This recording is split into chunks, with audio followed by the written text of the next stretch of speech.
Hi, I'm Patty. I'm Ben. And we're As It Is. And you're watching the Kerrang podcast.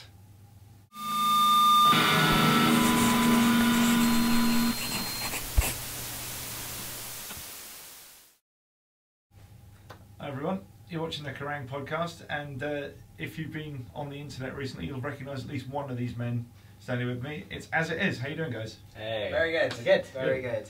Cool, nice to have you here. Nice to be here. So, you're this week's introducing band, learning all about you in this week's magazine, ready for your big tour that's coming up. Exactly. How are you feeling?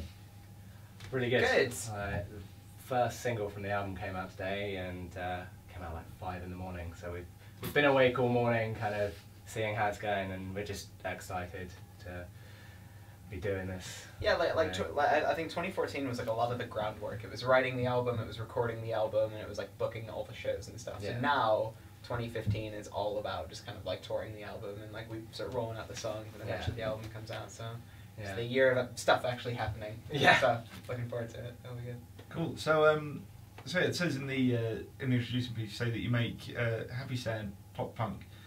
What is that? Well, we always have this joke where it's like the Smiths were like so miserable lyrically, but were like quite upbeat in their music. So we kind of think, oh, you know, a little similar in that essence of like, you know, we have quite upbeat music, but we put the most miserable shit over the top. 'Cause Why? it's who we are. How we are. Yeah, Ben and I are the main lyricists, and it's just kind of like an ongoing thing to try to out-sad each other with like how miserable and depressing we can get the lyrics. And yeah, they are true, but you know we do. It is a bit of a competition at the same time. Yeah. What's the who's won the last round of that? I won for This Mind of Mine. Yeah, you did for the EP, and I'd say there's so many lyrics I can't even keep track. It's hard to keep track of who wrote what by this point now as well. Yeah. So it's it was definitely we merged together on the album a lot better as well as lyricists working together. So it was nice. Cool. So so you were saying that last year was kind of sort of revving up and getting everything in place, and now is going to be a big year for you guys. Have you got anything sort of on the horizon that you're allowed to tell us about? Yeah, well, we've got up until August booked up for like Sweet. touring. So we have UK, and then we head out to Europe, and we head out to America, Glam Kills tour. Nice. And then some stuff, and then Warped Tour. So that's what's on the horizon. Yeah, basically. Some stuff sounds good. It'll be good. So it's basically a whole bunch kind of leading up to Warped Tour, Yeah. which is going to be a dream come true for everybody. Yeah, that'll be really good fun. Yeah, because the album's out spring, so I'm looking forward to that. Being able to tour once it's out as well. You look doing the whole of Warped Tour. Yes, the entirety of Warped Tour. Yeah. Something like 16 to 17,000 miles driving around on that. Yeah. So it's hefty. It's a a long hefty one. tour. You know, I don't think we've ever toured more than at the moment like 10 days in a row. No, that's the most we've Yeah. done. 10 shows in a row. Because obviously in the UK, you know, I do like 2-month-long tours Yeah. around the UK. So yeah, it's going to be a shock to the system, but we're excited. Yeah, I bet.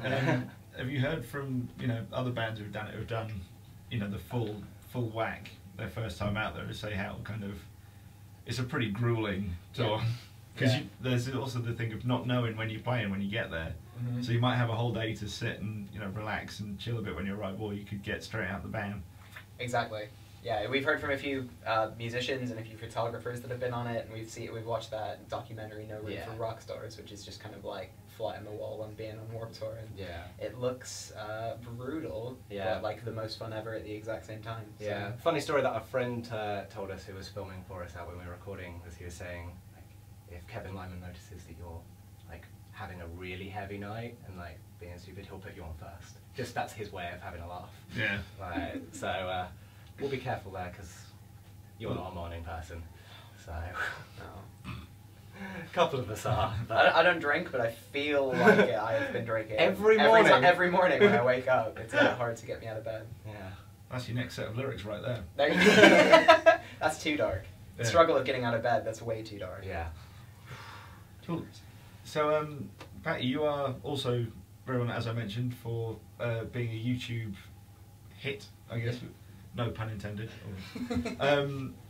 How do you kind of balance that with being in the band as well?